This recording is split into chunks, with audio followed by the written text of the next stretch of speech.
So last night, WWE officially announced its first War Games match. That's for the women. And it will be on one side Bianca, Alexa, and Asuka and two other participants against Damage Control and Nikki Cross. Damage Control consisting of Bailey, Io Sky, and Dakota Kai, and one more participant. Now the question is, who is that going to be for Damage Control? And there's a lot of names.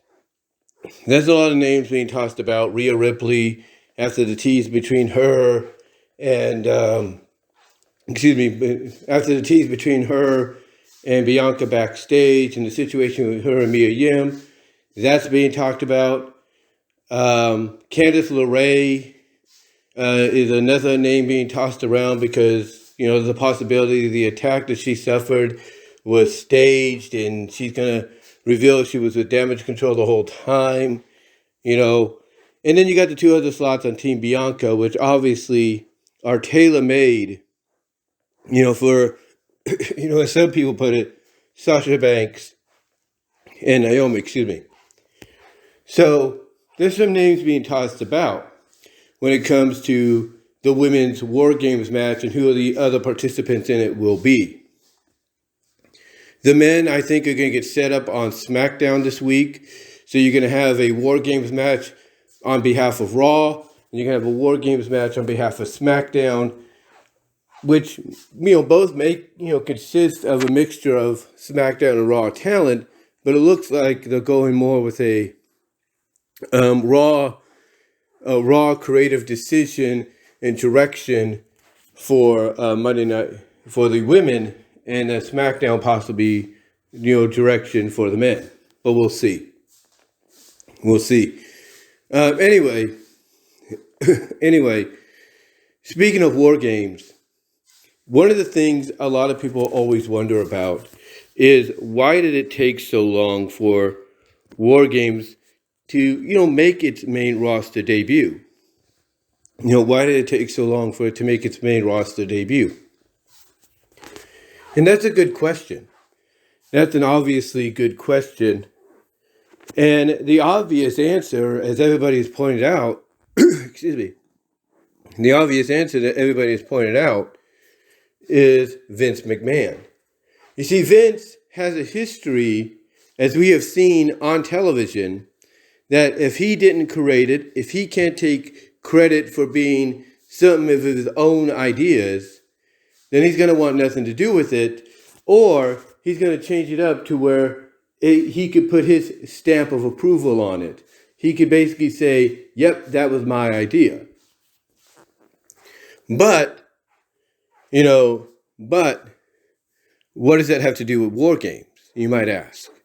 Well, War Games originally was an NWA, WCW, mainly Dusty Rhodes creation that was, that debuted basically in 1987.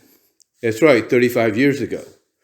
So this marks the 35th anniversary of the event, which basically is ironic and I guess you could say ideal for it to be the year that it makes its main roster debut for WWE. But with that said, you look at the fact that Vince, ever since he bought WCW and stuff, back in, 2001, you would feel that he has the rights to all these match types. He has all the rights to all these WCW previous, pay-per-view names and events.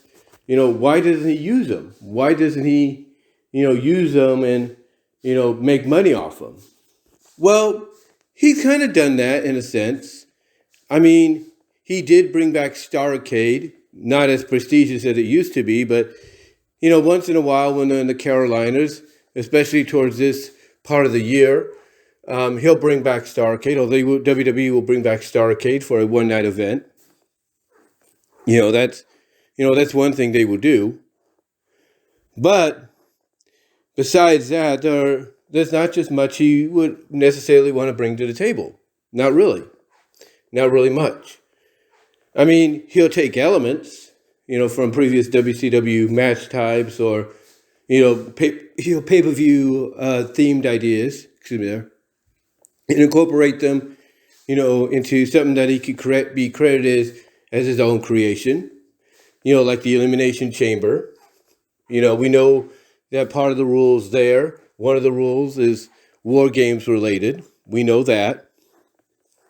So he'll take concepts and elements from other promotions' ideas, from matches or events, but make it his own.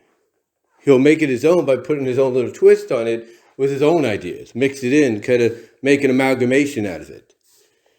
And this is why Vince, and this basically is why Vince would not, thoroughly, just go with the idea itself, whether it's the pay-per-view name or the match, because again, he'll like the concept, he'll like the ideas, but instead of going full blown on with it, he's just going to be like, hey, I'll take this, I'll take that, and that's it. Because to him, if he puts out a War Games match, if you will, he's crediting, the people that created it. And he never wanted to do that. He never wanted to do that. It's kind of like what some of the superstars he would bring in. Whether they be brought in directly from another promotion, or he'd be bringing them up from NXT, or even before that, FCW.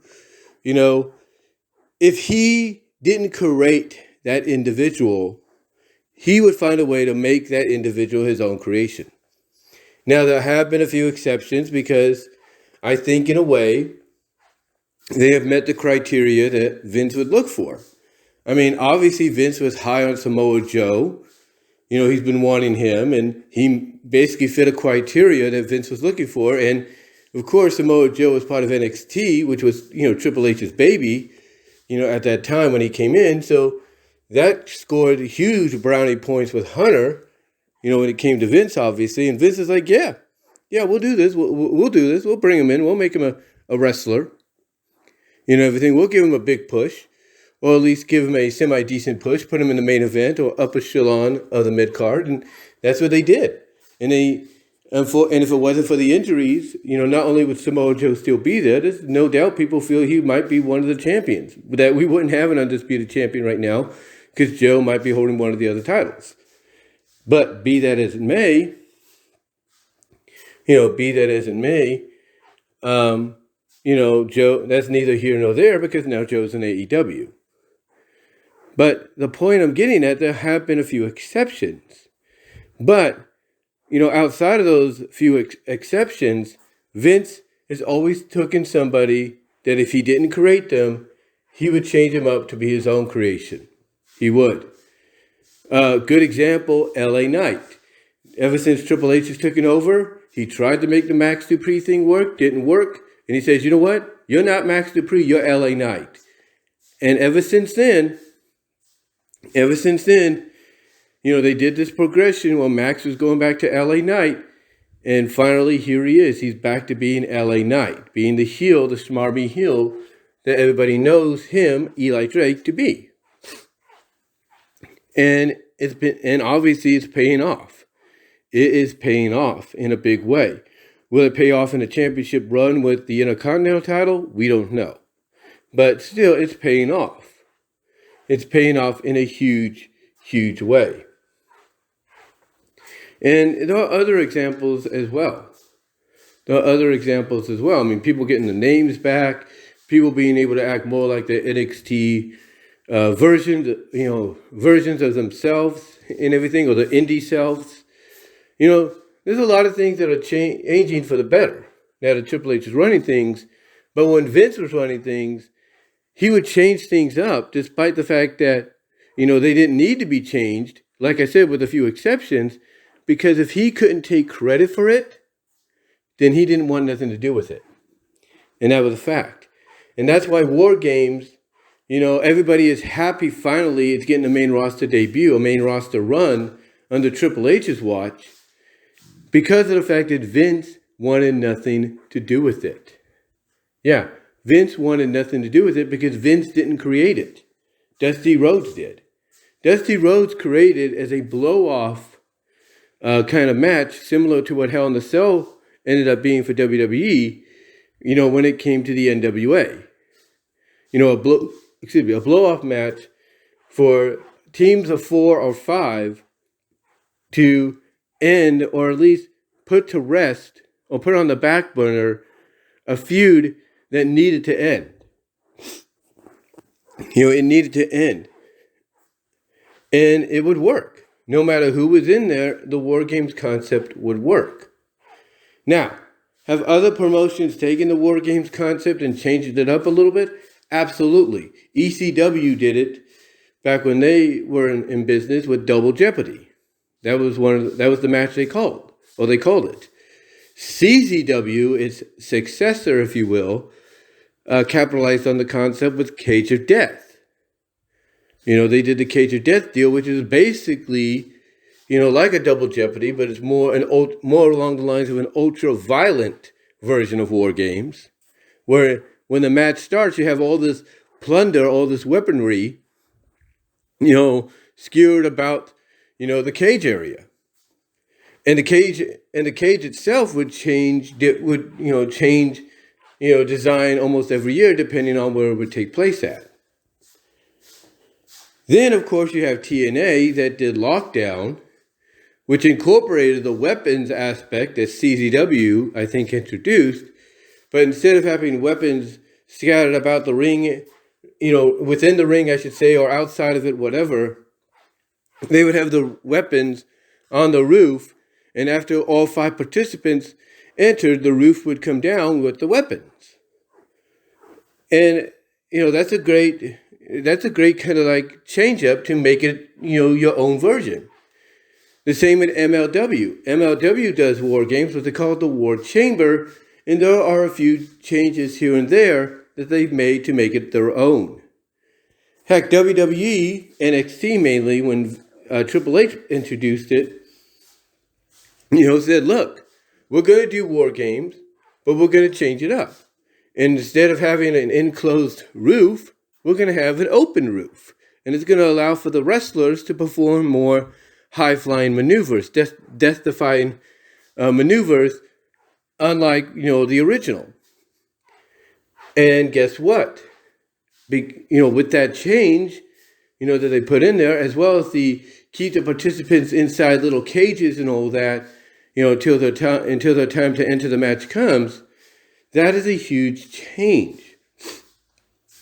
That is a huge change because, well, it's not much of a huge change, but it's still a change in a way to where you're wondering, okay, who's going to be next? Who's going to have the cage opened up next? And what will come of it? Because we saw a couple of years ago, basically Dakota Kai turn heel by attacking her friend Tegan Knox. That's what she did. It's like as soon as it looked like she was going to get ready to enter the match for Rhea's team, because Rhea was a babyface at the time, what happens? Dakota Kai decides to turn heel and turn against them. Even though the plan didn't cost Rhea the match, still it was a way to, like I said, turn her heel, but also throw in that twist of you never know what's going to happen, even with the participants waiting in these pods.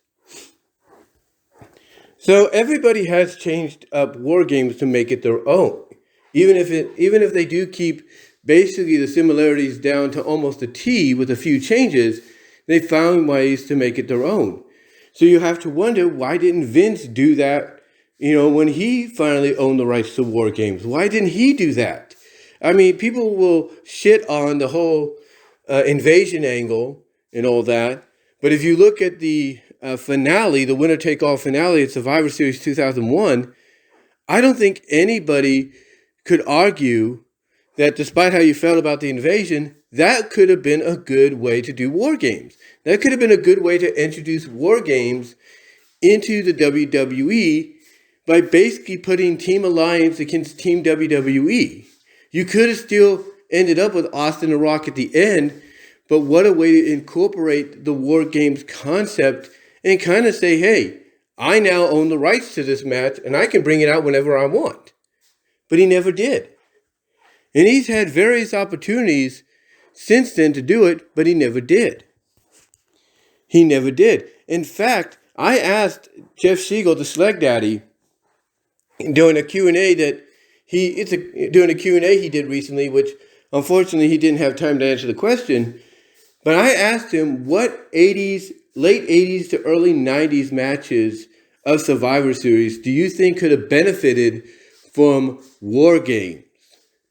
From a War Games atmosphere. And to me, I look at the fact that, there's many matches that they could have done this with. No, many matches. One, in 1990, they could have done the Hulkamaniacs against the Natural Disasters.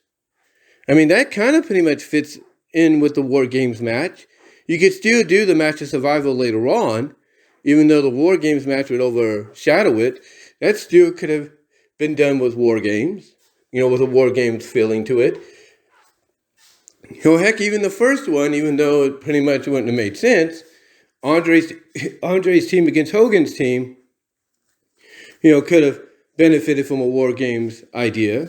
Again, even though War Games debuted that year for NWA, I'm just saying it could have worked if they wanted to do some kind of similar concept. I mean, even in 1993, as much as you want to crap on, the Survivor Series there with all the alterations that it had to be made with the participants and all that, you could sit here and argue and say that despite how you felt about the main event, that the way it was built up, it too could have easily benefited from a War Games style match. And that's the truth. That's the truth. But Vince never took advantage of it. He never did. Even, like I said, when he owned the rights to it, he never took advantage of it because, again, he never created it. And if he can't take credit for its creation, he wants nothing to do with it. So now, fast forward to 2022, a lot of us at the beginning are thinking, well, we're never going to see War Games, except in NXT. Guess what? Guess what happens? Vince McMahon miraculously, has to retire, step away, if you will, from the business, all because of these allegations and stuff that just, really came out of nowhere, which was a big surprise to everybody. You look at, this causing Vince to step down, and not only his daughter Stephanie and Nick Khan to step in as co-CEOs and co-chair people, but you also have Triple H stepping into the, role of power he's got, and now all of a sudden Triple H is like, hey, I'm running things now. I'm going to finally do what Vince never wanted to do. I'm going to put these concepts on there because I know they fit well into certain themes of pay-per-views. And he's looking at Survivor Series, and he realizes if there's any pay-per-view that's worthy of being, a new home for War Games on the main roster, it's Survivor Series. And there you go. There you go. Fast forward to 2022, all this happens, and as an end result, we're finally getting War Games. Now, the question is, if none of these allegations got discovered, and all this money laundering got discovered, and Vince was still in power, would we have gotten War Games? Maybe not. Maybe not. It all depends. Like I said, this year marks 35 years since the concept was first introduced. It made its debut, if you will. And it's kind of fitting that it's making, like I said, it's making its main roster debut at Survivor Series, an event that fits it well. That fits in well with War Games because of its theme. So honestly, if Vince was still in charge, would we probably finally get it? It's hard to say. I mean, Vince might say, hey, we'll just do it one time. To celebrate 35 years of War Games, but then that's it. It's never going to be back on the main roster. He might give it a try, just to pay tribute to Dusty and, as well as to see exactly how fans would feel about it. But we can't say. We can never say. But now that Triple H is running things, we could confidently say this is going to be a main staple. This is going to be a main staple going forward. So, in the end, the reason it took so long for WWE to finally give us War Games on the main roster is because of the fact that, as everybody's pointed out, if Vince didn't create it, if he had nothing to do with it, its original, creation, its original conception, if you will, then he was not going to use it. He was not going to use it. He was not going to push for it or anything like that because he couldn't take credit for it. He couldn't take credit for it. It's kind of like with other franchises out there, like with Sonic the Hedgehog. Some people would say that, characters like Bunny Rabbit, Sally Acorn, Rhoda, and Antoine, they shouldn't be in the video games. They shouldn't be anywhere near them. They shouldn't be anywhere near,